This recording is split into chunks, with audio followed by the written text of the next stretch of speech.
Bismillahirrahmanirrahim. Assalamualaikum warahmatullahi wabarakatuh. Alhamdulillahirabbil alamin. Nahmaduhu wa nasta'inuhu wa nastaghfiruh. Wa na'udzu billahi min syururi anfusina wa sayyiati a'malina.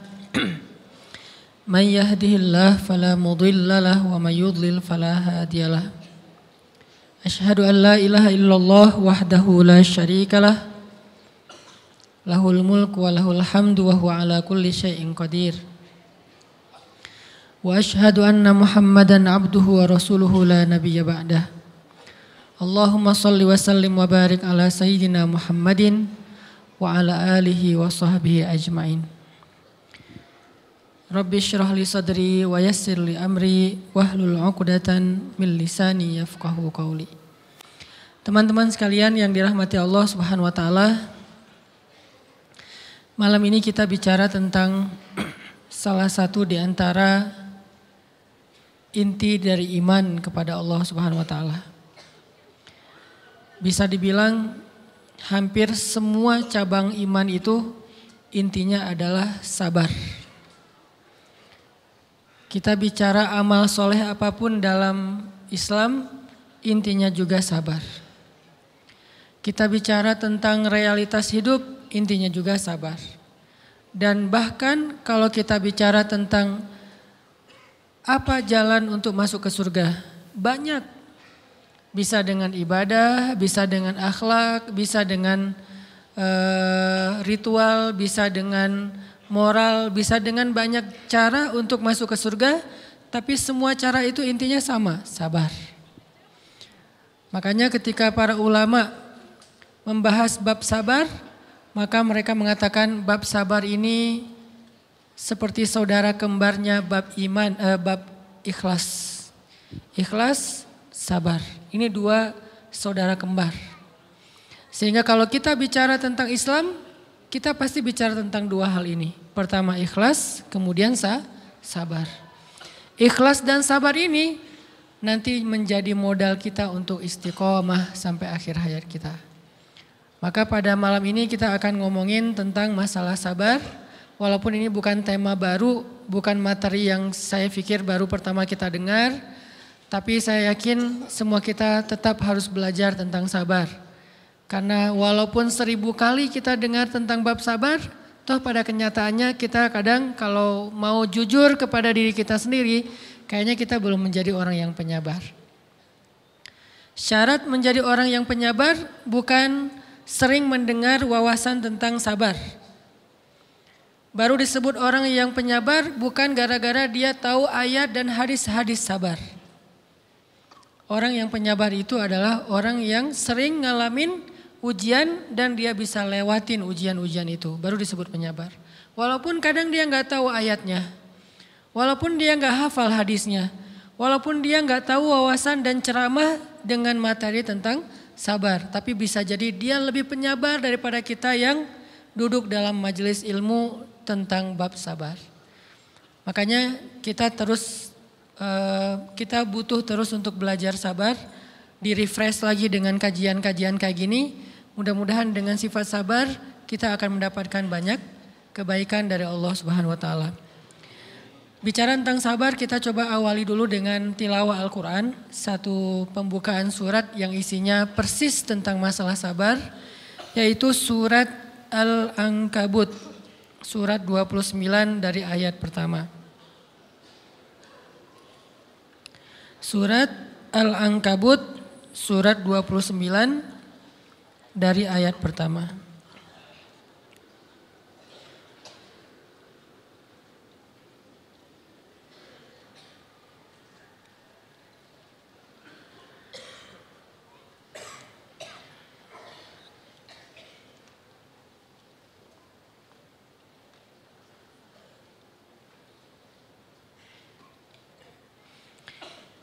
A'udzu billahi minasy syaithanir rajim. Silakan.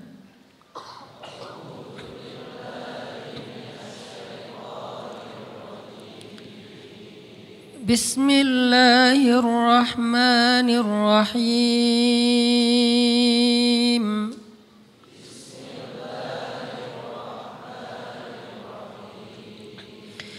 Alif Lam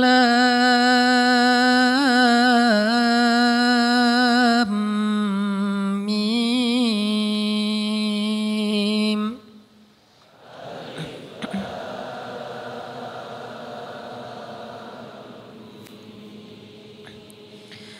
Ahasiban nasu an yutraku an yaqulu amanna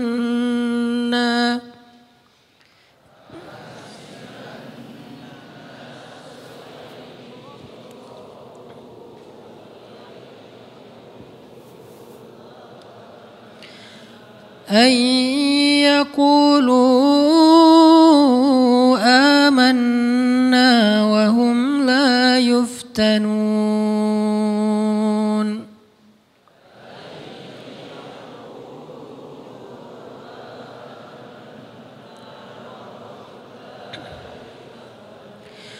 وَلَقَدْ فَتَنَّا الَّذِينَ مِنْ قَبْلِهِمْ فَلَيَعْلَمَنَّ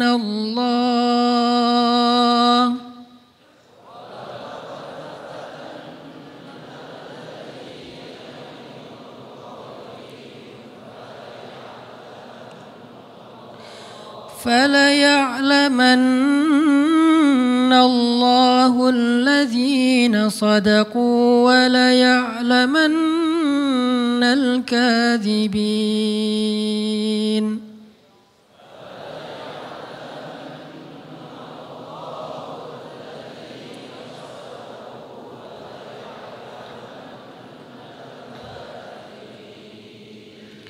Alif Lam Mim. Apakah manusia mengira akan dibiarkan saja mengatakan kami telah beriman, sedangkan mereka tidak diuji? Dan sungguh kami benar-benar pernah menguji orang-orang sebelum mereka, sehingga Allah Subhanahu wa Ta'ala memperlihatkan siapa orang-orang yang benar keimanannya, dan Allah memperlihatkan juga siapa orang-orang yang pendusta. Terus kita loncat ke ayat 10 surat yang sama. Bismillahirrahmanirrahim.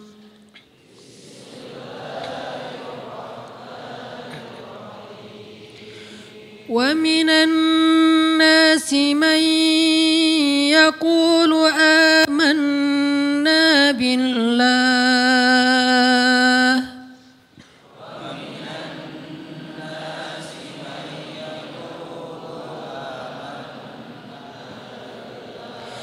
فَإِذَا أُوذِيَ فِي اللَّهِ جَعَلَ فِتْنَةَ النَّاسِ كَعَذَابِ اللَّهِ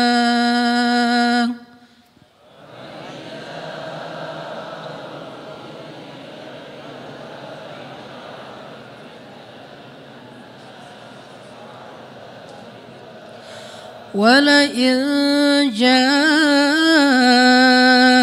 نَصْرٌ مِّن رَّبِّكَ لَيَقُولُنَّ إِنَّا كُنَّا مَعَكُمْ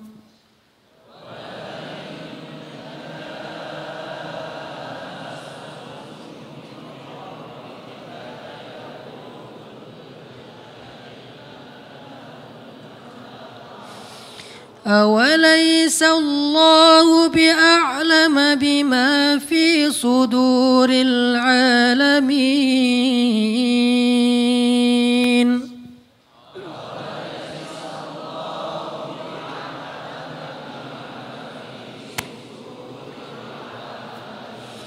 وَلَيَعْلَمَنَّ اللَّهُ الَّذِينَ آمَنُوا وَلَيَعْلَمَنَّ الْمُنَافِقِينَ.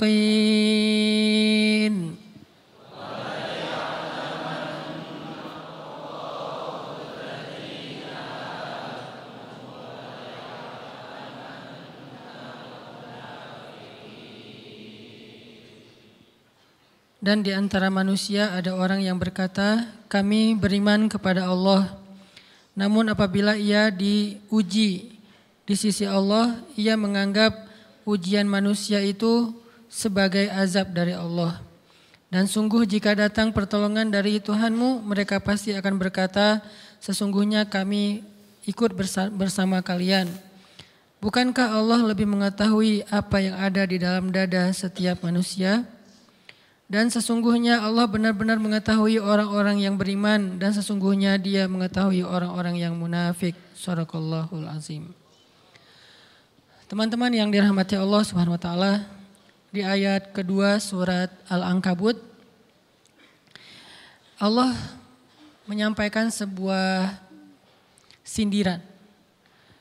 Allah nyindir dengan bahasa, emangnya manusia pikir Allah akan biarin aja mereka mengatakan kami telah beriman, sementara mereka tidak diuji. Ini Allah lagi menyindir orang-orang yang selama ini berputus asa setelah beriman. Berputus asa setelah berhijrah. Berputus asa dan mengeluh setelah bertaubat. Allah lagi nyindir mereka nih. Seolah-olah Allah bilang, kenapa setelah kalian beriman malah kalian masih berkeluh kesah? Kenapa kalian setelah bertaubat malah menjadi ragu kepada Allah? Kenapa kalian setelah berhijrah malah jadi labil? Bukankah harusnya setelah kalian menyatakan kami taubat, kami hijrah, kami beriman, harusnya iman kalian makin mantap? Dan bukti bahwa iman kalian mantap apa? Bahwa ketika kalian diuji, kalian sama sekali tidak goyah.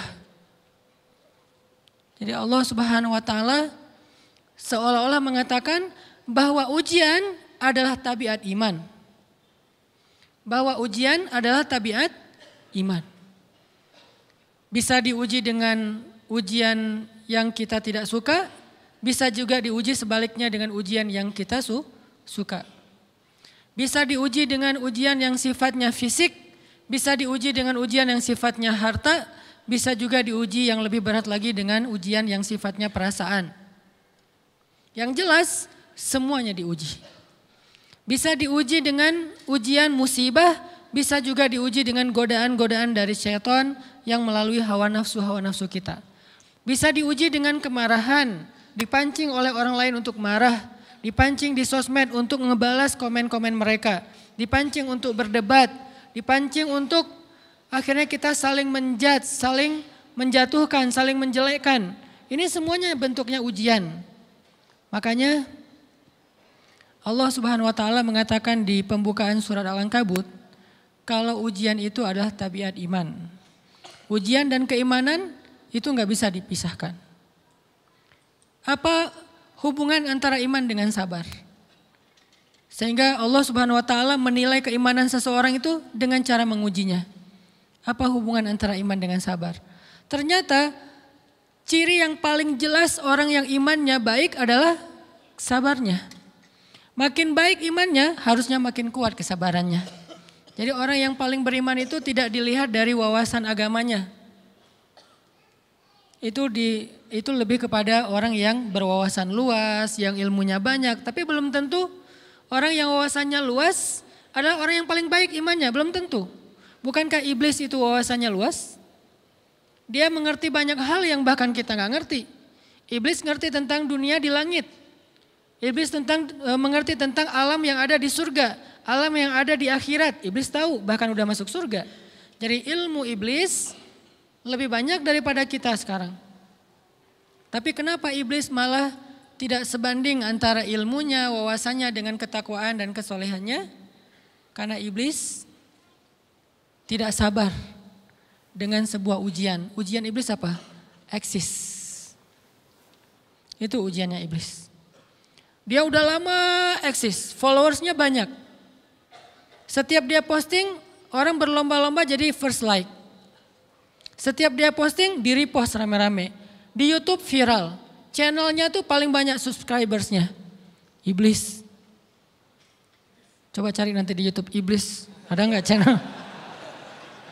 Itu udah viral banget loh, eksis banget. Tiba-tiba datang pendatang baru. Muncul pendatang baru. Pendatang baru ini tiba-tiba melejit. Followersnya langsung nambah, kejar-kejaran akhirnya disalib. Pas lagi kayak gitu dia nggak kuat dengan ujian nama besar, ujian eksistensi, ujian popularitas, ujian siapa yang lebih dihargai, ujian-ujian kayak gitu. Sama kayak kita kadang-kadang ngerasa udah banyak jasa dalam sebuah organisasi, udah banyak jasa dalam sebuah komunitas, udah banyak jasa dalam sebuah lingkungan, masjid, sekolah, organisasi, teman-teman. Kita yang paling sering berkorban. Tapi ternyata yang eksis, yang masuk media, yang masuk TV justru orang lain. Itu kan ujian ya. Nah ini nih yang kadang-kadang ujian namanya zulzilu, diguncang perasaannya.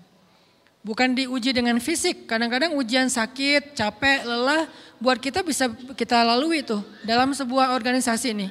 Kita lagi bikin kegiatan sosial, baksos. Di sekolah, dengan OSIS-nya, dengan ROHIS-nya, di kampus, dengan BEM-nya, dengan LDK-nya, kita bikin acara baksos. Kan effortnya lumayan ya. Kita begadang untuk meeting, kita survei lapangan, kita kerja malah tidur sehari cuma 1,5 jam, 2 jam. Fisik kita lelah, fisik kita capek, kadang sampai sakit. Sampai dirawat di rumah sakit gara-gara kena misalnya tipes gitu, gara-gara kita habis-habisan bekerja, itu buat kita gak masalah. Ujian fisik kita lalui. Dan besok mau ngadain lagi, kita yang paling semangat dan aktif. Gak masalah capek juga. Gak masalah juga kita lelah, gak masalah kurang tidur, gak masalah berjalan jauh, gak masalah. Satu, ujian harta. Kita yang justru nombokin. Kita yang nalangin dulu modal-modal untuk kegiatan-kegiatan tersebut. Kalau ternyata gak tercover dananya, akhirnya gak bisa dibalikin talangan kita, gak apa-apa, kita ikhlas. Kita berkorban dengan harta kita. Butuh apa? Saya bayarin. Butuh apa? Kita lewatin ujian harta. Tapi begitu ujian perasaan, kita udah capek, lelah, kurang tidur, nombokin, nalangin habis-habisan. Ternyata teman kita yang jadi ketua panitia ada kadang cuman masalah itu doang. Atau dia yang jadi PR-nya. Yang namanya PR ketika diliput oleh media kan dia yang muncul mukanya kan. Akhirnya diundang oleh misalnya hitam putih lah atau apalah. Kok dia yang muncul di sana? Atau diundang berdua, tapi sampai di sana dia yang banyak ngomong, kita diam aja. Pulang-pulang pundung. Begitu besok mau ngadain lagi, udah gak mau terlibat. Left group. Kenapa itu terjadi? Ujian zulzilu, perasaan. Itu yang dialamin oleh iblis. Iblis rela banget disuruh beribadah, sujud beribu-ribu tahun, kuat iblis. Kalau kita mungkin jidatnya hitam, kalau iblis mungkin udah kepala-kepalanya hitam, saking rajinnya sujud. Wah, ibadahnya udah ribuan tahun. Iblis disuruh berkorban dengan harta yang dia miliki, dia kasih aja semuanya. Tapi kalau disuruh dia ngalah dari Adam untuk memimpin alamin, menjadi khalifatullahi fil ard, menjadi pemimpin wakilnya Allah di muka bumi, buat iblis ini berat. Kenapa dia? Ana khairum min, saya lebih baik daripada dia. Saya lebih senior daripada dia. Saya lebih sehat daripada dia. Saya lebih keren daripada dia. Saya lebih. Ujian emosional, ujian ego, ujian perasaan. Itu yang lebih berat buat kita. Kadang sakit dan dirugiin orang lain, teman segala macam kita masih oke lah. Selama ini asal kita ngumpul selalu gua yang bayarin, oke deh gak usah dibahas. Baru dibahas nanti pas sakit hati. Kalau belum sakit hati kan gak dibahas kan. Gak apa-apa deh kita terus yang bayarin, kita traktirin ngopi apa segala macam. Gak pernah dibahas. Kebersit sih di benak kita, cuman gak mau dibahas. Kenapa? Udahlah biarin aja, easy going. Kemudian kayak kita yang capek harus rempong sana kemari segala macam. Selalu acaranya di rumah kita, akhirnya kita yang bayarin, kita yang rempong, nyiapin segala macam, bebersih sendiri. Tapi begitu ada yang nyakitin perasaan kita sedikit aja, semua itu balik lagi. Dari dulu ya. Nah, keluar kan? Kenapa? Dipancing oleh ujian perasaan. Jadi ternyata yang paling berat itu adalah zulzilu, diguncang perasaannya. Kita kadang-kadang habis-habisan buat seseorang, nggak masalah. Hujan-hujanan dia yang pakai jas hujan, kita nggak pakai apa-apa, nggak apa-apa. Sakit-sakitan juga, dikerok dan segala macam, biarin aja.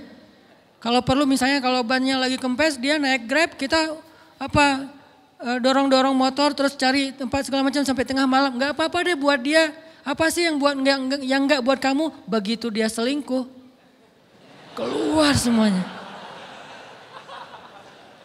Mulai list report keuangan. Wah dulu sekian, sampai uang receh-receh juga dihitung kan ya. Kenapa bisa kayak gitu? Perasaan kan? Nah ini nih yang kita coba belajar. Mungkin malam ini kita lebih banyak membahas tentang sabar terhadap ujian perasaan. Karena banyak macam-macam ujian. Nah gimana kita memanage perasaan kita. Gimana cara kita merecovery perasaan kita dengan bab sabar. Insya Allah nanti akan kita lanjutkan setelah selesai sholat isya. Barakallah. Bismillahirrahmanirrahim. Teman-teman yang dirahmati Allah Subhanahu wa taala, kita lanjutkan tentang masalah sabar. Terutama sabar zulzilu, ketika kita diuji dengan ujian ego, marah, perasaan, sakit hati, yang kayak gitu-gitu. Ini ujian jauh lebih berat daripada ujian fisik dan ujian harta. Termasuk rasa cinta, rasa benci, kadang itu menjadi ujian. Kenapa ujian bikin kita jadi tidak lagi logis, nggak realistis, dan kadang-kadang mengabaikan hal-hal nilai-nilai yang kita selama ini pegang sebagai satu kebenaran.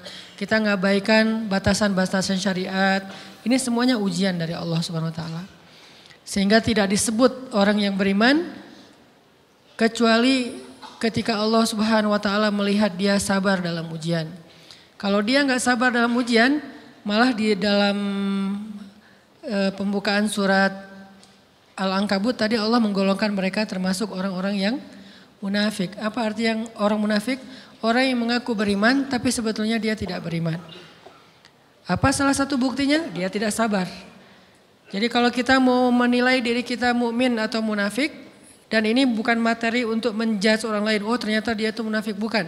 Lagi-lagi konsep kita belajar itu angle-nya untuk diri kita sendiri. Saya sangat tidak merekomendasikan kita belajar untuk mendapatkan kaca pembesar. Mencari-cari kesalahan saudara kita. Tapi kita belajar untuk semakin bisa bercermin.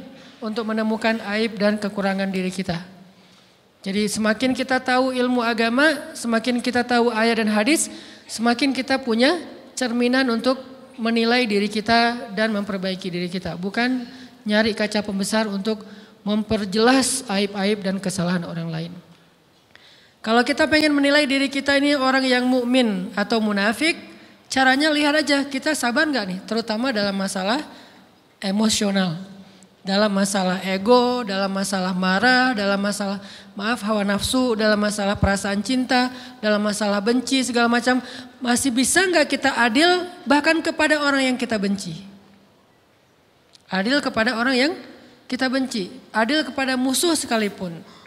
Bahwa jangan sampai kita gara-gara nggak suka kepada seseorang, kita berlaku zalim kepada dia. Jangan. Ini berarti kita harus ngelawan ego kita sendiri. Ego untuk memaafkan orang lain. Ego untuk bisa melupakan kesalahan orang lain. Ego untuk bisa berlapang dada dengan hal-hal yang gak nyaman daripada orang lain. Ini adalah ujian yang paling berat. Di situ kita bisa lihat kita nih mukmin atau munafik. Kalau gak pernah sabar sama sekali dalam masalah ego, dalam masalah emosional, berarti jangan-jangan kita tergolong di antara orang-orang yang kata Allah, wa ma hum bimu'minin. Mereka bukan orang yang beriman.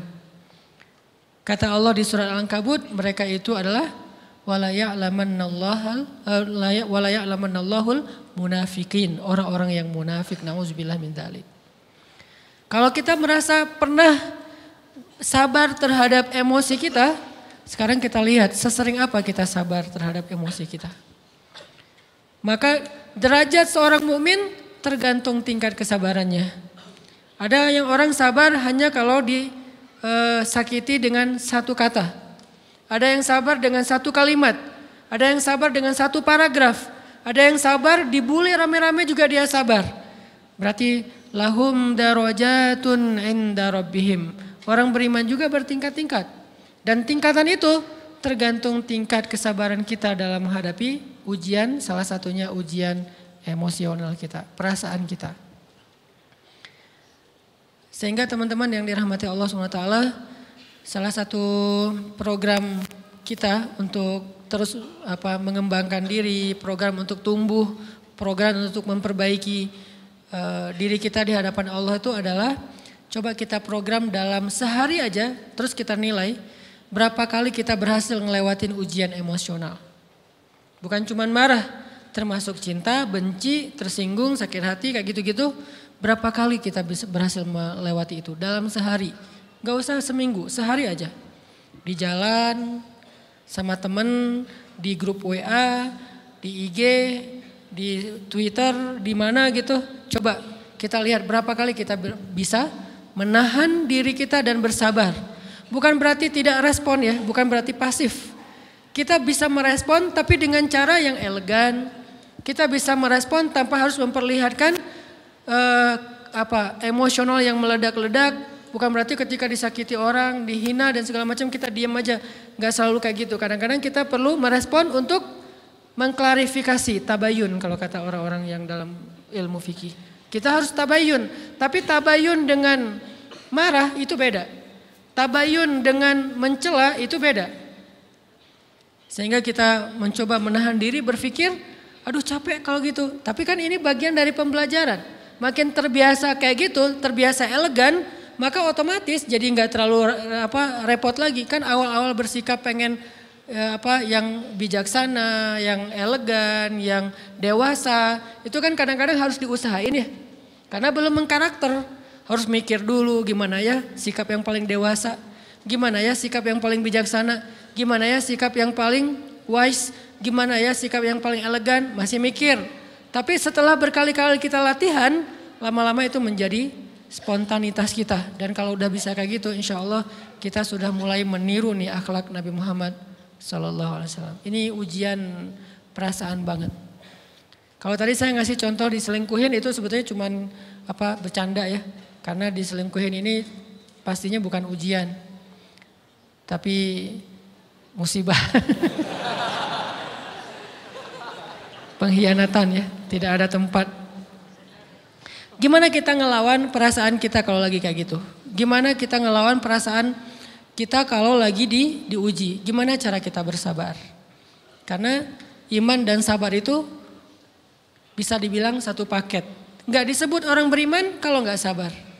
Dan insya Allah orang yang sabar itu adalah ciri-ciri orang beriman. Gak mungkin disebut orang beriman kalau gak sabar. Kita pikir memang iman itu hanya ucapan. Kalau iman itu cuma ucapan, inna sholati wa nusuki wa mahyaya wa mamati lillahi rabbil alamin, gampang. Kalau iman itu cuma ucapan, hasbiyallah wa ni'mal wakil, gampang. Kalau iman itu cuma ucapan, la haula wa la quwata illa billah, gampang. Kalau iman itu cuma ucapan iyyaka na'budu wa iyyaka nasta'in, gampang. Tapi Allah mengatakan wa ma hum bimu'minin. Ahasiban nasu ayyutraku ayyaqulu amanna wa hum la yuftanun. Emangnya cukup dengan hanya mengatakan kami telah beriman lalu tidak diuji? Ternyata iman adalah sabar dalam ujian. Jadi nggak mungkin orang disebut beriman sementara dia tidak sabar, sementara dia emosional, sementara dia temperamen, sementara dia orangnya meledak-ledak, sementara dia orangnya mengeluh, sementara dia orangnya berputus asa. Nggak mungkin. Karena ulama mengatakan la tayasu, jangan berputus asa. Fa innal ya's laisa min akhlaqil muslim atau mu'min. Karena sesungguhnya keputusasaan bukan di antara akhlak orang yang beriman. Orang yang beriman itu tidak pernah berputus asa. Serumit apapun masalah kita, kalau kita punya yakin sama Allah bahwa Allah ala kulli syai'in qadir, maka kita pasti akan punya harapan.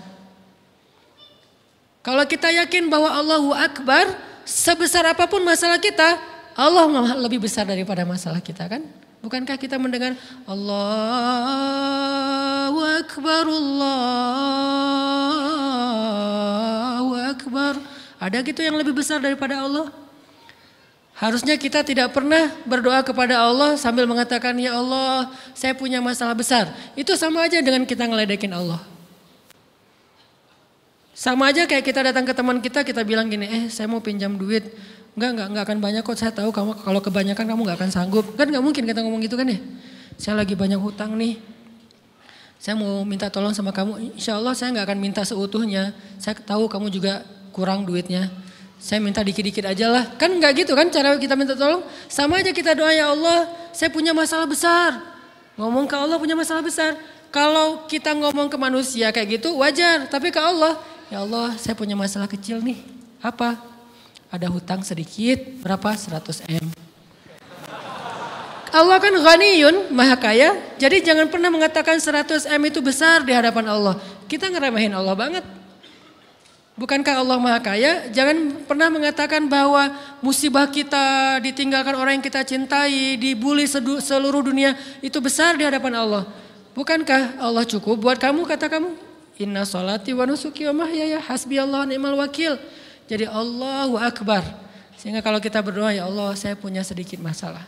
Bukankah Umar pernah mengatakan, ya nafsi, idza dhaqat alaikid dunya, fala taquli ya Rabbi indi hammun kabir, faquli ya hammun indi rabbun kabir. Wahai jiwaku, kalau kamu merasakan kesempitan, kegalauan, bingung, sakit, jangan pernah kamu mengatakan, ya Rabbi saya punya masalah besar. Tapi katakanlah, wahai masalah saya punya Rabb yang maha besar. Iman dan harapan, berharap itu nggak bisa dipisahkan. Iman dan sabar itu nggak bisa dipisahkan. Iman dan berserah diri atau menyerahkan urusannya, tawakul atau kita nyebutnya tawakal, nggak bisa dipisahkan. Bagaimana kita mau menyebut diri kita mukmin sementara kita nggak sabar ketika diuji dengan perasaan? Alhamdulillah kalau kita selama ini masih bersabar dengan ujian fisik. Ujian fisik yang setiap hari kita alamin apa? Lelah, capek, pulang kerja, pulang sekolah, pulang dari kampus, ngaji. Capek kan? Belum lagi macet-macetan, belum mandi pula. Dari tadi pagi, dari semalam kurang tidur dan segala macam. Lelah, capek, ngantuk. Kadang-kadang sampai drop kesehatan kita. Kita bisa laluin itu. Enggak apa-apa, capek-capek juga, yang penting saya pengen belajar. Jalan nih jauh-jauh, ada yang dari Sumedang, ada yang dari Lembang, ada yang dari Banjaran, dari mana-mana datang pengen ngaji. Jarak jauh nggak apa-apa, macet nggak apa-apa, lelah nggak apa-apa, habis duit nggak masalah. Tapi sampai di sini kesenggol dikit aja sama teman kita dalam ucapan mungkin, dalam ekspresi kadang-kadang kita senyumin nggak dibalas senyum, atau mungkin hal-hal sepele. Itu bikin seolah-olah amal kita yang udah habis-habisan tadi jadi berkurang sampai habis pahalanya. Ujian perasaan. Kadang-kadang datang ke sini nggak ada rasa tidak nyaman sedikit mungkin dengan teman kita atau dengan orang yang di sebelah kita. Akhirnya kita merasa tersinggung, akhirnya kayak jadi berlebih-lebihan. Di tangga, di pintu, pas keluar, di tempat wudhu, di mana. Hal sepele sebetulnya, tapi mengganggunya bukan fisik kita. Yang terganggu bukan harta kita, tapi yang terganggu perasaan kita nih. Rasa nyaman kita yang terganggu. Seolah-olah hilang semuanya. Jadi gak berarti. Ini namanya ujian teman-teman. Mudah-mudahan kita bisa istiqomah dalam masalah perasaan ini. Pertanyaan sederhananya adalah gimana sih cara kita menghadapi itu? Saya juga lagi belajar, ini bukan kata saya ya, tapi saya coba merangkum dari beberapa hadis, dari beberapa ayat. Mudah-mudahan ini jadi semacam tips dari Allah, dari Rasul, cara kita supaya lebih sabar dalam menghadapi ujian, khususnya ujian perasaan. Pertama, saya mengambil dari hadis riwayat yang diriwayatkan dari Abu Hurairah, hadis Hasan. Nabi SAW mengatakan, "Ma yazalul bala'u bil mu'mini wal mu'minati fi nafsihi wa waladihi wa malihi hatta yalqallaha ta'ala wa ma alaihi khati'ah." Tidaklah seseorang selesai diuji, baik dia laki-laki orang yang beriman atau perempuan yang beriman, baik itu ujiannya terjadi pada dirinya atau melalui anaknya atau melalui hartanya. Artinya ujian harta, ujian fisik, ujian perasaan. Sampai dia bertemu dengan Allah dan dia tidak punya dosa. Apa maksud dari hadis ini? ujian itu tidak akan berakhir kecuali kalau dosa kita sudah habis. Allah akan menguji kita terus untuk membersihkan diri kita dari dosa. Sehingga yang harus kita coba bangun awareness dalam diri kita kalau lagi diuji, Allah pengen membersihkan dosa saya nih. Sehingga kita ridho dengan ujian, bukan ikhlas ya. Kalau ikhlas ibadah, kalau ujian ridho, rela. Saya ridho ya Allah walaupun ini berat. Saya ridho ya Allah walaupun saya berharap Engkau beri jalan keluar. Saya ridho ya Allah walaupun saya berharap ditolong oleh Allah. Tapi tetap ridho diberikan ujian itu sambil berdoa diberikan jalan keluar, ditolong, diberikan keajaiban. Cuman gak mau mengeluh. Dan berdoa meminta jalan keluar bukan mengeluh, itu ibadah. Berdoa itu ibadah dalam Islam. Sehingga Allah suka banget sama hamba yang berdoa. Allah suka dengan hamba yang curhat. Nabi itu kalau lagi curhat, doanya aja bisa berjam-jam cuma doa doang tuh. Kayak hadis Aisyah pas lagi cemburu malam-malam kan. Aisyah lagi tidur, ini jatah malamnya Aisyah. Tiba-tiba dia nyari-nyari raba-raba, Nabi gak ada. Dicari di kamar mandi gak ada. Biasanya Nabi sholat di sebelah Aisyah. Wah curiga nih, jangan-jangan ke rumah si fulan. Dicari ke rumahnya, ditelepon gak aktif, mungkin lagi dicas, datang ke rumahnya. Ketuk pintu. Hafsah, Nabi di rumah kamu enggak? Enggak Aisyah, beneran. Cari ke rumah Sofia. Sofia, Nabi di sini enggak? Enggak, beneran. Cari ke rumah Maria. Maria di sini enggak Nabi? Enggak. Kemana ya Nabi? Rumah istri-istri yang lain enggak ada. Pas balik ke rumahnya, ngelewat masjid, ngelihat Nabi lagi sujud di Masjid Nabawi, di mihrab. Dan Aisyah mendengar Nabi menangis sambil berdoa. Dan sujudnya itu seperti membaca 1 juz Al-Quran. Dan itu isinya doa nangis. Robbi. Jadi kalau kita katakan gak usah banyak berdoa sama Allah, malu. Justru Allah suka kepada hamba yang berdoa. Justru sebaliknya kalau kita jarang berdoa atau enggan berdoa, buat Allah itu orang sombong. Allah gak suka hamba kayak gitu.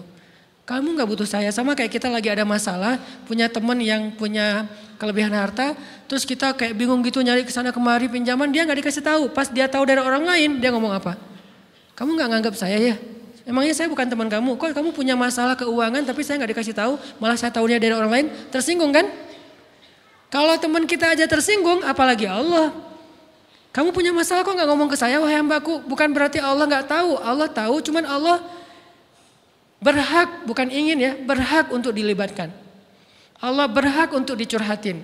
Allah berhak untuk dijadikan tempat kita untuk habis-habisan menangis dan melampiaskan masalah kita kepada Allah dalam bentuk curhat-curhat dan doa. Sehingga kalau kita berdoa, ya Rabbi, Allah langsung inni qarib, mendekat Allah kepada kita. Jadi teman-teman yang dirahmati Allah, kalau kita punya masalah, kita coba bangun awareness, oh Allah pengen membersihkan dosa-dosa saya nih. Terus kita berdoa, ya Allah bantu saya, ya Allah tolonglah saya, istighfar. Saya kadang-kadang ngerasa nih, kalau ada dosa, ada kesalahan, ada kekeliruan yang saya lakukan misalnya gitu. Kalau saya nggak kuat istighfarnya, bentar lagi akan diuji sama Allah. Ujinya macam-macam, alhamdulillahnya ujiannya masih ketahan. Pasti diuji sama Allah. Kalau istighfarnya gak kuat, taubatnya tuh gak kuat, langsung diuji sama Allah. Dan saya langsung sadar, oh benar berarti yang tadi ini lagi dihapus sama Allah nih. Perkencang lagi, perkuat lagi istighfar. Kenapa? Karena kalau istighfar kita kuat, berarti kan dosa kita dihapus dengan istighfar ya. Otomatis ujian kita durasinya berkurang. Makin kuat istighfar, makin berkurang. Kalau istighfarnya udah mantap, udah selesai, Allah cabut tuh ujian kita. Diganti dengan kebaikan. Jadi teman-teman kita coba sadari, oh kalau Allah menguji saya, emang saya banyak dosa. Sebelum kita mencari kambing hitam, nyalah-nyalahin orang lain, sebelum kita marah kepada orang lain, kadang wajar kita marah kepada orang lain gara-gara ucapannya, komennya, teks dari dia, wajar. Tapi sebelum itu marah dulu kepada diri kita atas dosa dan kesalahan kita yang baru saja kita lakukan. Atau yang dulu kita lakuin dan belum benar-benar kita tinggalkan. Kalau kita ngerasa banyak dosa di masa lalu sebelum kita taubat, hijrah, berarti mungkin itulah alasan kenapa sekarang kita diuji setelah hijrah. Kenapa agak-agak harus jungkir balik setelah kita hijrah. Kenapa harus sedikit berdarah-darah setelah kita hijrah. Anggap aja itu untuk mengkifarat, membersihkan dosa-dosa kita yang telah lalu. Supaya apa? Supaya kalau kita pulang kepada Allah, kita pulang dalam keadaan bersih. Dan itu pasti akan menjadi orang yang paling beruntung. Daripada nanti diberesin di akhirat, mending diberesin di dunia kan. Soalnya kalau diberesin di akhirat itu lebih berat. Akhirat itu perlakuannya beda dengan di dunia. Di dunia kalau kita salah akan dibalas oleh Allah. Kalau kita belum taubat, dibalas oleh Allah sama. Tapi di akhirat ukurannya beda. Sehingga heran ya, kalau ada orang yang merasa beruntung lolos dari hukuman dunia, dia pikir dia udah lolos dari hukuman Allah. Mending dia beresin deh di dunia daripada nanti di akhir berlarut-larut. Itu bahaya banget. Kalau buat saya pribadi dan saya yakin teman-teman juga kayak gitu, gak mau ada masalah di akhirat, mending masalah di dunia aja. Tapi masalah di dunia juga kita gak mau berlarut-larut, pengen cepat dimudahin sama Allah. Caranya istighfar, istighfar, istighfar. Tidaklah Allah memberikan kepada kita ujian kecuali salah satu alasannya pengen menghapuskan dosa. Idza kathurat dzunubul 'abdi wa lam yakun lahu min 'amalin liyukaffiraha fabtalahu Allahu bil hazan liyukaffiraha. Kalau seorang hamba banyak dosa dan dia enggak cukup amal untuk mengkifarat dosa-dosanya, Allah akan menguji dia dengan rasa sedih, dengan rasa kecewa, dengan rasa berat, sakit hati untuk mengkifarat dosa-dosanya. Itu yang kita bangun. Sehingga kalau ada masalah sama orang lain, kita memperbaiki diri dulu. Bukan sibuk dengan kesalahan dia terus menerus yang gak mau kita maafin. Misalnya ada teman kita nih, jadi clash sama kita. Hal pertama yang kita bangun, astagfirullahaladzim saya banyak dosa nih. Tapi kan yang salah dia, ya tapi mungkin dia nggak akan mengatakan kalimat itu, nggak akan bersikap kayak gitu kalau kita nggak punya dosa.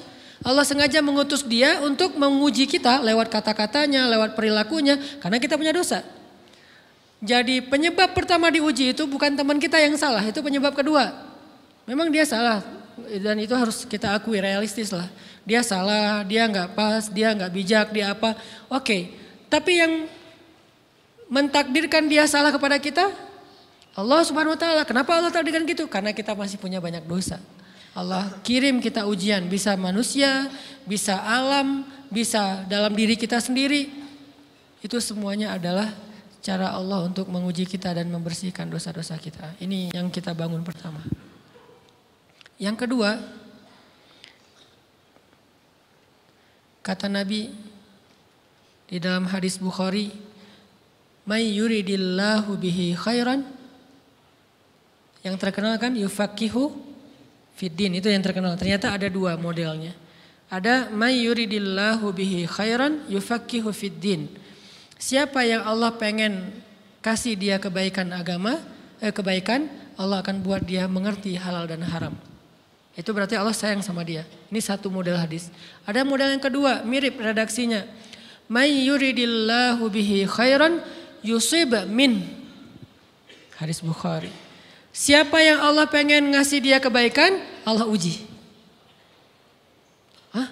Kok gitu caranya? Ternyata kayak gitu rahasianya. May yuridillahu bihi khairan, may yuridillahu bihi khairan. Siapa yang Allah pengen ngasih dia kebaikan, Allah kasih dia musibah atau ujian. Kenapa bisa seperti itu Ustaz? Fa inna ma'al usri yusra, inna ma'al usri yusra. Seolah-olah Allah bilang di dalam ayat itu, kalau kalian mau dapat kemudahan, biasanya lewatnya kesusahan dulu.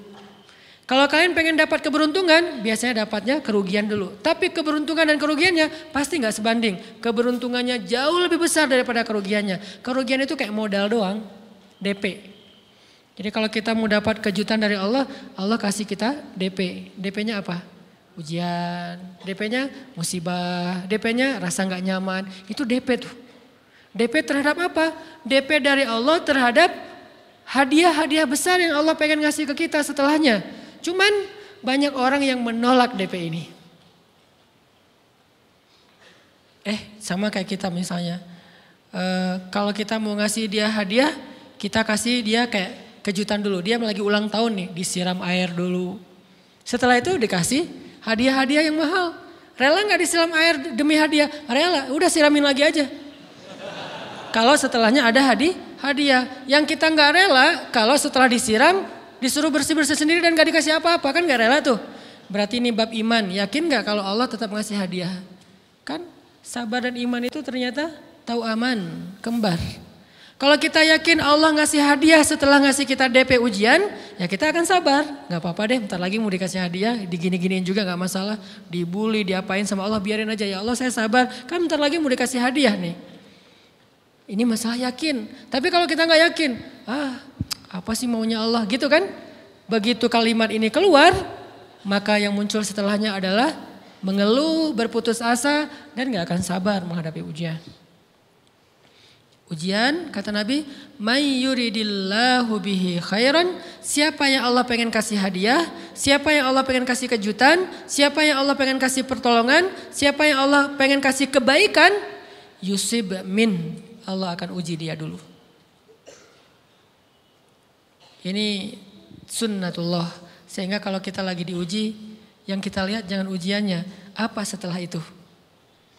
Gimana ngelihatnya Ustaz gak kelihatan? Dengan mata hati. Istafti qalbak, tanya kepada hatimu, kelihatan gak?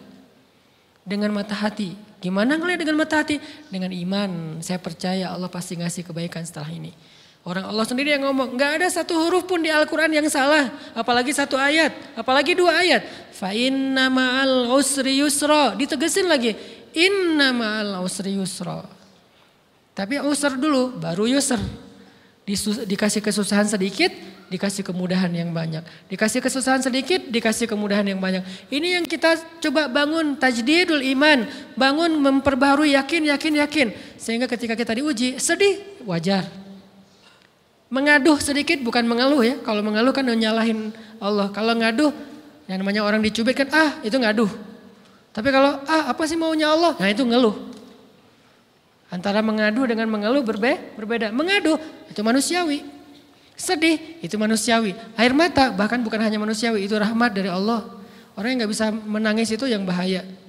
Kalau kita masih bisa menangis berarti kita masih peka hatinya. Bukankah anak kecil paling sering menangis? Berarti hatinya peka. Siapa lagi selain anak kecil yang paling sering menangis? Cewek. Cowok itu emang gak punya perasaan, makanya jarang nangis. Cewek dikit-dikit nangis, jangan bilang, cemen banget sih nangis apa, cengeng apa. Enggak, karena dia perasaannya lebih peka dari kita. Itulah kenapa Allah menitipkan bayi kepada perempuan. Kalau dititipin ke laki-laki hancur. Di balik kepekaan perempuan, di balik sensitifnya perempuan, di balik perasaannya yang luar biasa, di situ Allah Subhanahu wa taala menitipkan amanah, dia yang paling baik dalam merawat bayinya. Perempuan secara umum mungkin lebih banyak bicara daripada laki-laki ya. Walaupun ada orang yang perempuan pendiam banget, ada yang nggak ngomong sama sekali, misalnya diem-diem aja, ada. Tapi secara umum perempuan lebih banyak berucap daripada laki-laki. Emangnya ini kekurangan? Bukan. Ini kelebihan. Kalau dia berikan itu dalam hal yang tepat. Apa yang tepat? Mendidik anak. Justru karena perempuan banyak ngomong, lebih baik dalam mendidik anak daripada laki-laki. Laki-laki itu kurang mendidik, kurang mengedukasi kepada anak dengan usia tertentu karena dia jarang memahamkan. Salah hanya marah, salah hanya ditegur. Kalau ibunya jelasin gini sebelum tidur ibunya yang ceritain banyak cerita. Saya sendiri ngalamin sering mana seorang ayah sama ibu interaksi sama anak dalam bentuk verbal. Sering ibu. Jadi menangis itu rahmat dari Allah. Gak apa-apa, nangis aja. Dan itu tidak disebut mengeluh. Kamu kok nangis sih? Kan orang Islam harus sabar. Emangnya nangis dengan sabar itu bertolak belakang? Sabar tetap sabar. Ya nangis jalan aja terus nangis. Nangis apa pakai nangisnya nggak cuma nangis doang. Emotikonnya juga nangis berderai-derai gitu. Sampai air matanya menggenang gitu kan ya. Boleh lah. Ditambah lagi dengan visual menangisnya. Posting bahwa dia lagi tertusuk duri. Dengan postingan kaktus atau apalah. Dia pengen share ke semua orang bahwa saya sedang sedih. Sehingga nanti ketika ada orang yang menghibur dia dengan sedikit kata-kata yang sabar ya segala macam. Wah makin berderai-derai. Itu belum jadi. Kecuali dia keluarkan kata-kata mengeluh. Baru dia disebut orang yang banyak mengeluh. Berputus asa. Kalau mengaduh wajar. Walaupun ada nabi udah diuji berat gak mau mengaduh. Apalagi ngeluh. Zakaria. Digergaji mengadu aja enggak. Kenapa? Karena kata malaikat kalau kamu mengaduh sedikit aja. Maka Allah Subhanahu wa taala akan menghancurkan kaum ini. Dia kasihan kepada kaumnya enggak mau mengaduh. Satu-satunya orang yang kita tidak boleh mengaduh hanya orang tua. Atau itu mengeluh kalau untuk orang tua. Kalau yang lain nggak disebut mengeluh. Kalau ke teman, malas nggak apa-apa. Jangan sering-sering tapi. Apaan sih? Ke teman boleh. Tapi ke orang tua, saja itu bukan lagi mengadu, itu sudah mengeluh. Khusus untuk orang tua. Kalau di antara manusia. Kalau kepada Allah dan Rasul, pastinya lebih dari itu. Ketika kita diam saja, tidak langsung beranjak sami'na wa ata'na labbaika ya rabbi wa sa'daik, enggak memenuhi panggilan Allah, itu sudah disebut bagian dari kufur ingkar. Tapi minimal kita mungkin masih mengaduh, kita masih menangis, kita masih lelah, kita masih merasa lemah, setidaknya kita tidak mengeluh. Kenapa? Kita percaya Allah kalau mau ngasih hadiah kepada hambanya, DP-nya itu ujian. Dan yakinlah hadiahnya minimal 10 kali lipat lebih baik daripada ujian itu. Minimal, karena nggak ada amal soleh yang dibalas di bawah 10 kali lipat tuh nggak ada. Amal soleh, amal ya bukan niat. Amal yang udah kita kerjakan minimal dibalas 10 kali lipat. Minimal, maksimalnya bighairi hisab, tanpa batas. Bighairi hisab, tanpa batas. Ada yang 700 kali lipat kayak sedekah. Tapi tetap aja ayat sedekah di akhirnya ujung-ujungnya apa? Bighairi hisab juga kan? Berarti sedekah itu minimal dibalas 700 kali lipat. Minimal. Kalau kita yakin. Selalu syaratnya kalau kita yakin. Dan saya ngebuktiin itu banget. Saya pernah ngalamin lagi jalan-jalan di sebuah kota yang ada becak kayuhnya, becak sepeda gitu ya.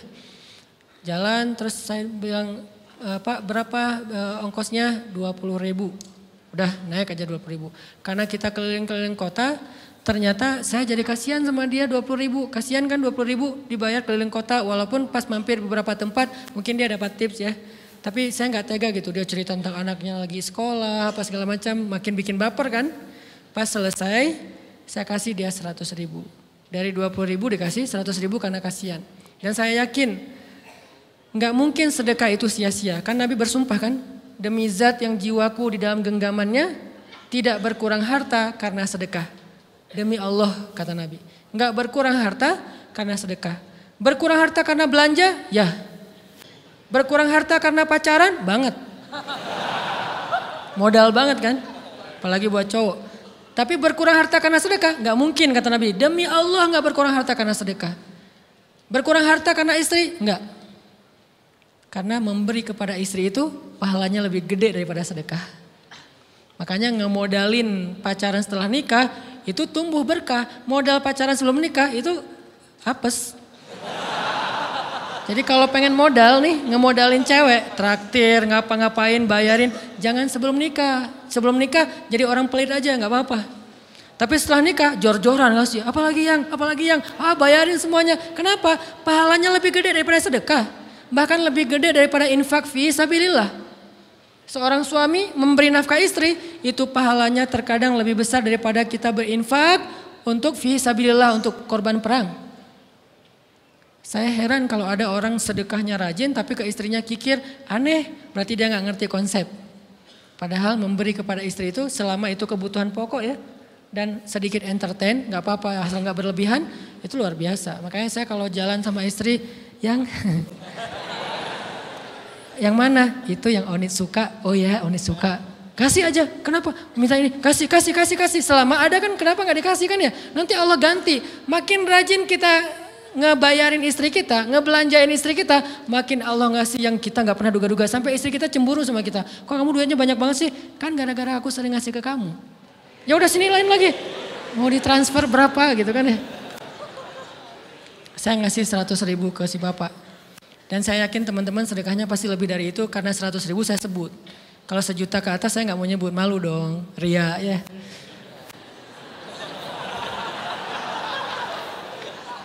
Sebenarnya nggak pernah sih. 100.000 deh, karena kan kecil, saya kasih 100.000. Ternyata begitu saya kasih 100.000, dia doa. Nah ini nih pentingnya sedekah ke orang yang membutuhkan tapi nggak minta-minta, dia tulus. Dia langsung doa, ya Allah Pak mudah-mudahan rezekinya lancar, berkah, bertambah dan segala macam, bahagia keluarganya. Doa-doa ini semuanya dikabulkan dalam hitungan hari. Pertama bertambah bahagia rumah tangganya, dapat kecupan dari istri.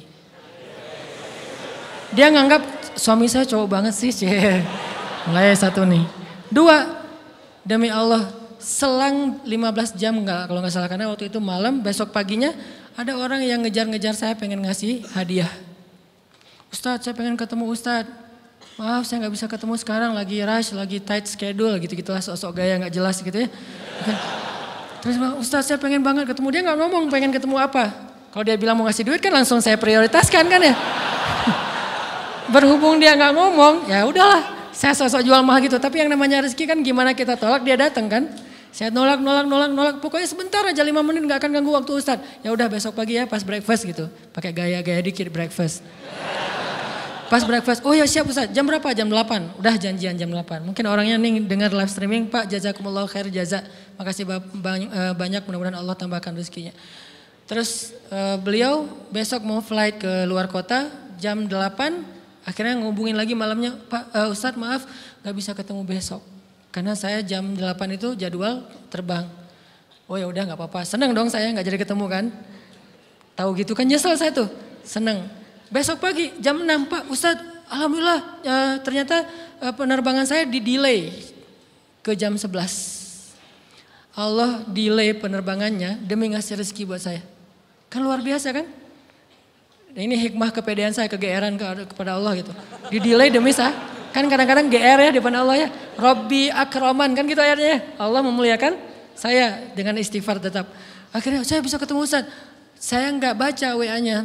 Terlambat baca, baru baca jam 8. Dia udah mulai agak putus asa. Kayaknya udah gak mungkin ketemu nih. Jam 8 pas saya baca, ternyata orangnya nggak di delay. Ya udah saya balas, ya udah sekarang saya tunggu ya jam 9, maaf cuma sebentar. Enggak apa-apa Ustaz 5 menit. Datang dia. Datang ngasih apa coba? Ngasih duit 200 juta. Demi Allah. Cuman berselang beberapa jam saya tolak-tolak. Tahu gitu Pak, datang malam ini aja.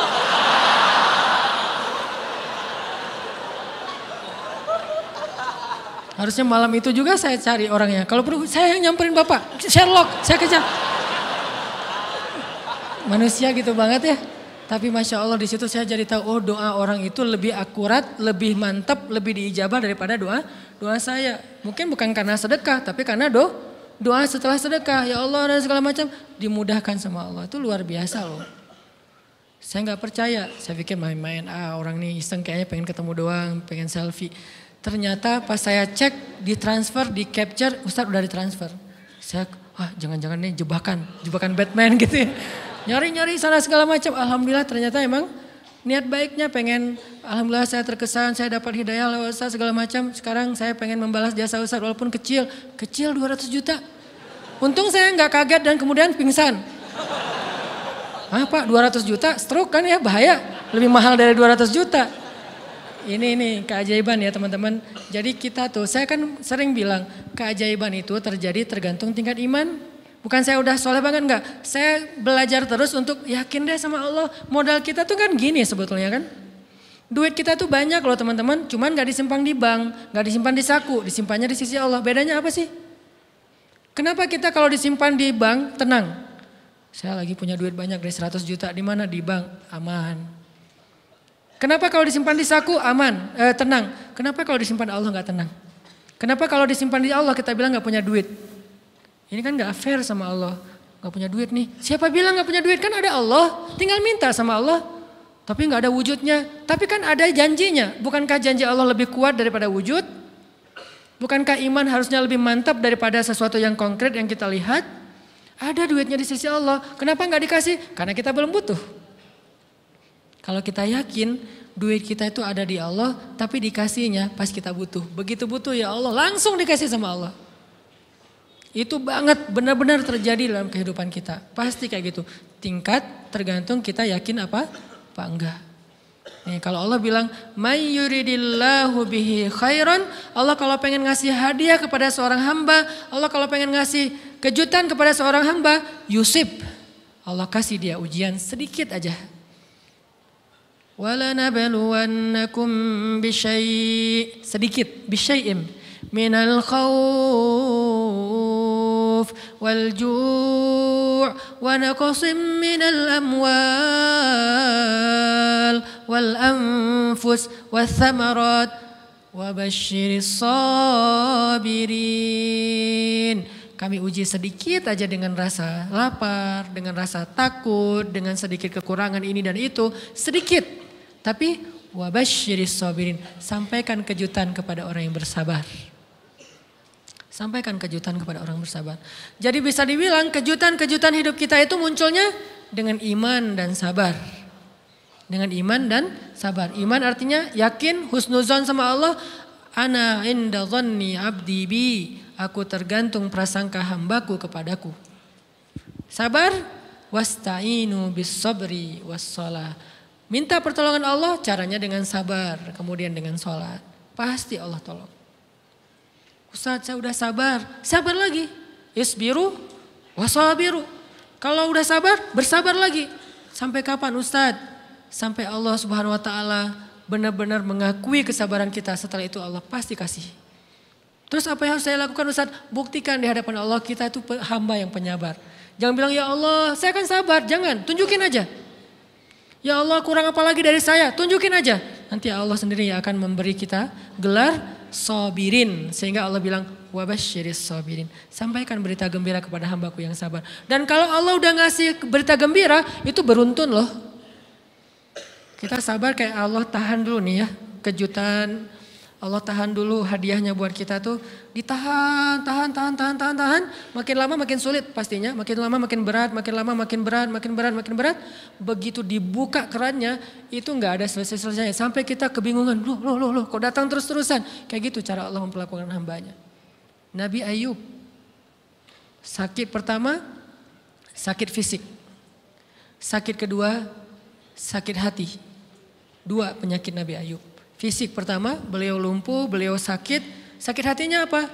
Ditinggalkan oleh orang-orang terdekatnya. Anaknya meninggal. Sedih kan? Kemudian pembantu-pembantunya pada resign. Makin kecewa. Dasar kalian. Kemudian teman-temannya pada menjauh. Grupnya nge-live dia. Bukan dia live grup. Grupnya yang nge-live dia. Orang unfollow. Tiba-tiba followersnya tinggal 1 doang. Yang tadi ada ribuan, sekarang tinggal 1. Istri satu-satunya yang masih setia mendampingi beliau. Tinggal 1 followersnya. Kebayang gak tuh? Yang posting udah sepi, udah gak ada yang nge-like. Istri aja nge-like. Ini nih Nabi Ayub. Ditambah lagi datang keluarganya ke rumah Nabi Ayub. Gak mau ketemu dalam jarak dekat. Dari luar ngomongnya, Ayub. Kami gini. Kemarin harta kamu tuh kan kamu ada masalah minjam duit karena istri kamu ini gimana nih bayarnya? Terus mereka tutup muka, nggak mau tertular. Mereka bilang jangan dekat-dekat dengan Ayub. Yang lebih parah lagi ada yang sampai nuduh gini. Ternyata ya kamu itu selama ini bukan orang soleh. Selama ini kamu tuh pura-pura pencitraan ordai. Ini buktinya nih. Ternyata akhirnya Allah tunjukin juga borok kamu, aib-aib kamu. Ternyata kamu itu selama ini orang munafik. Jadi Nabi Ayub malah dituduh orang jahat, orang yang terkutuk, yang selama ini mencitrakan diri sebagai orang baik gara-gara sakit itu dituduh demikian. Sedih luar biasa, bertahun-tahun, ada riwayat mengatakan 17 tahun, ada yang mengatakan lebih atau kurang. 17 tahun ditahan semua kebaikan oleh Allah, kecuali 1, iman. Sehingga Nabi Ayub tetap yakin Allah maha baik, pokoknya yakin Allah maha baik. Allah, gimana pun diuji Allah maha baik. Diambil anaknya Allah maha baik. Diambil kesehatannya Allah maha baik. Diambil hartanya Allah maha baik. Jadi orang yang tadinya paling kaya di negerinya sekarang paling miskin di negerinya. Kebayang gak tuh dibalik 180 derajat. Yang tadinya paling kaya gak ada yang lebih kaya daripada Ayub. Sekarang yang paling miskin. Gak ada yang lebih miskin daripada Ayub. Allah maha baik, Allah maha baik, Allah maha baik. Husnuzan kepada Allah. Dan itu gak sehari 2 hari, 17 tahun husnuzon kepada Allah. Pada puncaknya ketika istri beliau harus menjual rambut, gundul, potong rambut, dijual demi apa? Udah gak tahu lagi mengemodalin apa untuk ngasih makan Nabi Ayub. Akhirnya nyari-nyari kerja gak ada yang nerima, jual rambut, pakai jilbab di rumah gak buka-buka jilbab. Ayub curiga, yang kenapa kamu gak buka jilbab di hadapanku? Enggak apa-apa, kan lagi musim panas, gak apa-apa. Akhirnya Nabi Ayub minta tolong dibukain ada apa, curiga kan. Pas dibuka udah botak rambut istrinya. Nabi Ayub menangis, kenapa, apa yang terjadi? Istrinya bilang, suamiku gak ada lagi modal buat kita makan. Saya cari-cari kerja sana sini, gak ada yang nerima. Bahkan untuk mandiin hewan aja nggak diterima. Akhirnya saya jual rambut saya, mudah-mudahan bisa untuk kita makan beberapa hari.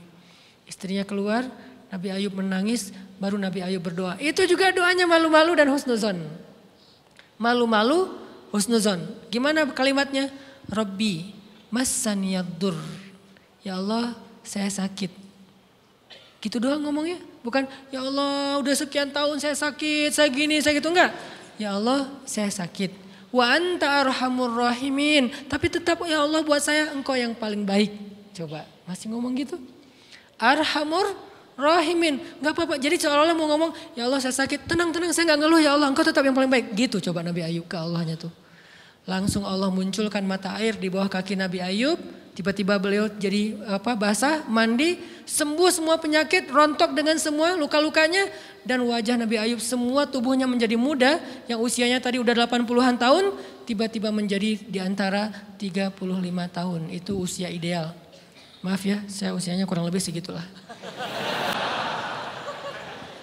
Usia penduduk surga antara 30 sampai 40 tahun. Itu usia penduduk surga. Dan usia itu mempertemukan dua kebaikan. Fisiknya sudah sempurna dan akalnya juga kebijaksanaannya sudah sempurna. Kalau di bawah 30 tahun fisiknya sempurna, akalnya belum sempurna. Kalau di atas 40 tahun akalnya sempurna, fisiknya sudah berkurang. Antara 30, 40, 45 ya kurang lebih segitulah. Nabi Ayub menjadi muda lagi. Jadi keren, persis kayak masa mudanya. Jadi kalau ngelihat foto yang postingan pertama di Instagramnya tuh mirip nih. Kan udah postingan yang ke 1000 ya. Udah berapa tahun dia pakai akun yang sama. Wah mirip dengan yang dulu. Istrinya datang. Begitu datang, astagfirullahaladzim. Ada cowok keren di rumahnya. Tapi mirip Ayub. Cuman gak mungkin ini Ayub. Langsung nyari Ayub. Di mana Ayub? Kata Ayub, saya Ayub suami kamu. Enggak, kamu bukan Ayub. Suami saya itu udah tua. Suami saya sakit-sakitan. Kamu bukan Ayub. Mirip sih. Akhirnya, saya Ayub. Apa buktinya kamu Ayub? Ditunjukkan buktinya oleh Nabi Ayub. Apa buktinya? Nabi Ayub menyampaikan beberapa kenangan mereka berdua di masa lalu yang gak ada yang tahu kecuali mereka berdua. Itulah pentingnya kita menyimpan kenangan.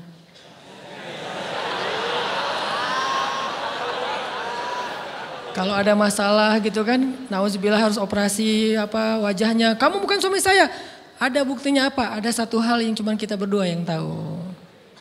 Kalau perlu jangan satu hal, banyak hal ya. Cuman kita doang yang tahu. Orang lain nggak tahu. Pas disebut itu benar, tidak ada yang tahu masalah itu kecuali kita berdua.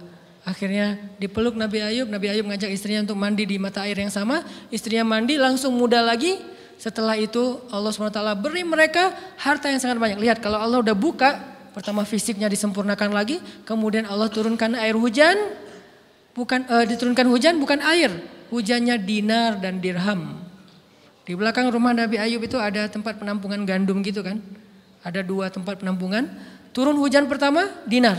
Sampai penuh penampungan gandum dengan dinar. Koin-koin dinar yang 1 dinar mungkin harganya sampai 3 juta. Turun banyak. Kemudian turunnya lagi dirham. Penuh. Turun lagi di atas atap-atap beliau. Sampai rumah Nabi Ayub dipenuhi dengan dinar dan dirham. Ini apa? Nabi Ayub kaget. Setelah itu istrinya hamil. Setiap tahun ngelahirin 13 anak Nabi Ayub yang sudah Allah wafatkan. Lahir setahun satu. Wajahnya, karakternya, namanya semua persis seperti yang sudah Allah ambil. Seolah-olah mereka belum meninggal tapi mereka hanya pergi dan kembali lagi. Dibalikin semuanya. Dan Nabi Ayub lebih kaya berpuluh-puluh kali lipat daripada sebelum beliau sakit. Buah dari kesabaran. Artinya Allah kalau mau ngasih kebaikan yang berlipat ganda, yang luar biasa, yusib, Allah kasih dia ujian sedikit. Itu hadis Bukhari. May yuridillahu bihi khairan yusib min. Allah akan menguji dia. Dan yang terakhir yang kita coba bangun juga, ini saya yang lebih ke perasaan ya.